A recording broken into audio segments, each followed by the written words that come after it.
the matter? What are you stopping here for? To rest the horses. Hey, Ned, what's the matter? Resting the horses! To rest the horses! Jump!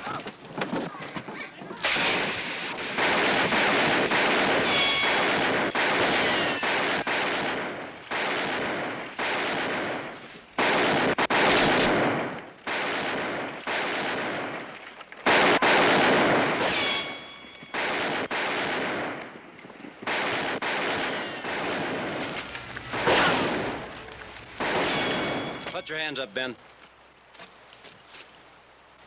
You're wearing a badge. So was Billy. Drop that rifle.